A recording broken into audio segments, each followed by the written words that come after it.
भारतीय कुश्ती संघ के अध्यक्ष बृजभूषण शरण सिंह ने खुद पर लगाए गए पहलवानों के आरोपों पर सफाई दी है। उन्होंने कहा कि जो आरोप लगाए हैं वो सारे बेबुनियाद है। उन्होंने कहा कि मुझे जनता की वजह से पद मिला है। साथ ही उन्होंने सवाल पूछा कि अखाड़े में एक ही परिवार क्यों है।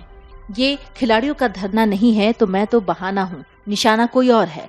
सुप्रीम कोर्ट से ऊपर कोई नहीं है। सुनिए बृजभूषण शरण सिंह ने और क्या कुछ कहा। मैं शुरू से कह रहा हूँ कि इसमें एक उद्योगपति का हाथ है, कांग्रेस का हाथ है। मैं शुरू से इस बात को बोल रहा हूँ। एक उद्योगपति, मैंने नाम नहीं बोला है कौन सा उद्योगपति, देश के कुछ उद्योगपतियों का इसमें हाथ है जिनको मुझसे कष्ट है, और कांग्रेस का हाथ है। शुरू बोला था और आज दिखाई पड़ गया कि किसका हाथ है। जब इनकी मांग मान ली गई, एफआईआर दर्ज की गई, जांच तरीके से कहिए कि कार्रवाई शुरू हो गई, तब आप क्यों नहीं जा रहे हैं? अब क्यों मोदी जी के खिलाफ बोल रहे हैं? अब क्यों खेल मंत्रालय के खिलाफ बोल रहे हैं? अब क्या जरूरत है? पप्पू यादव को बुलाने की क्या जरूरत है? केजरीवाल को बुलाने की क्या जरूरत है? वो कोई रिटायर गवर्नर है, क्या नाम उसका, सतपाल मलिक को बुलाने की क्या जरूरत है? प्रियंका गांधी जी को तथ्य मालूम नहीं है। जिस दिन प्रियंका गांधी जी को तथ्य मालूम होगा कि दीपेंद्र हुड्डा ने कहां ला करके मुझे फंसा दिया, उस दिन उनको मालूम पड़ेगा। ये जांच की रिपोर्ट आएगी तब उनको मालूम पड़ेगा गलत जगह पर फंस गए। आज जो कांग्रेस की दुर्गति हो रही है ना, इसीलिए हो रही है। कभी वो सर्जिकल स्ट्राइक पर सवाल उठाएंगे, कभी एयर स्ट्राइक पर सवाल उठाएंगे, कभी कोरोना पर सवाल उठाएंगे। अब पूरा मामला पता नहीं क्या जंतर मंतर पहुंच गए। जांच का इंतजार कर लेते, दिल्ली पुलिस की रिपोर्ट का इंतजार कर लेते, तब जंतर मंतर पहुंचते। राजनीतिकरण हो रहा है, आम आदमी पार्टी पहुंच रही है। ये राजनीतिकरण शुरू से, मैं तो फर्स्ट डे से कह रहा हूं कि ये खिलाड़ियों का धरना नहीं है, ये कुछ षड्यंत्रकारी लोग हैं जो हमारी पार्टी को नुकसान पहुंचाना चाहते हैं, जिसमें मुझे मोहरा बना रहे हैं। बृजभूषण शरण सिंह ने कहा कि अगर इन पहलवानों के पुराने बयानों को सुनेंगे तो जनवरी में इन्होंने मांग की थी कि बृजभूषण शरण सिंह अपने पद से इस्तीफा दें। इस्तीफा देना कोई बड़ी बात नहीं है, लेकिन अपराधी बन करके नहीं दूंगा। मैं अपराधी नहीं हूँ। आपको बता दें कि प्रेस कॉन्फ्रेंस के दौरान बृजभूषण शरण सिंह खिलाड़ियों पर बरसे। उन्होंने कहा कि पहले इनकी मांग थी कि एफआईआर की जाए। चलिए, इनकी मांग स्वीकार हो गई और अब एफआईआर हो गई।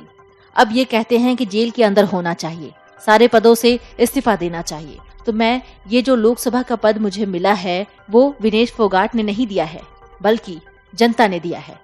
एक बार नहीं बल्कि 6 बार दिया है। मुझे ही नहीं, मेरी पत्नी को भी दिया है। कुश्ती संघ का अध्यक्ष पद भी उन्होंने नहीं दिया, बल्कि चुनाव लड़कर जीता हूँ। यौन उत्पीड़न के आरोपों को लेकर खिलाड़ियों पर सवाल करते हुए बृजभूषण शरण सिंह ने कहा कि एक ही परिवार और एक ही अखाड़ा क्यों है? हरियाणा, हिमाचल, महाराष्ट्र, कर्नाटक, तमिलनाडु या देश के अन्य प्रांतों के खिलाड़ी क्यों आरोप नहीं लगा रहे हैं? केवल इनके साथ ही यौन उत्पीड़न क्यों होता है? हरियाणा का एक ही परिवार और एक ही अखाड़ा विरोध कर रहा है। बाकी हरियाणा का 90% खिलाड़ी और गार्जियन बृजभूषण शरण सिंह के साथ है, क्योंकि मैंने काम किया है।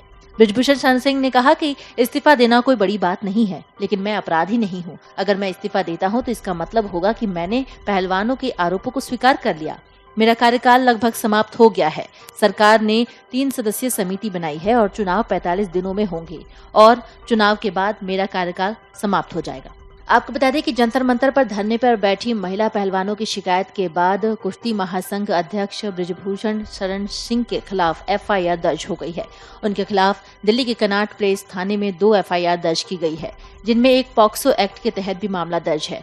दरअसल 21 अप्रैल को एक नाबालिग समेत 7 महिला रेसलर ने दिल्ली पुलिस के पास यौन शोषण की शिकायत दर्ज कराई थी, लेकिन मामले में एफआईआर दर्ज नहीं हुई थी। इसके बाद पहलवान धरने पर बैठ गए।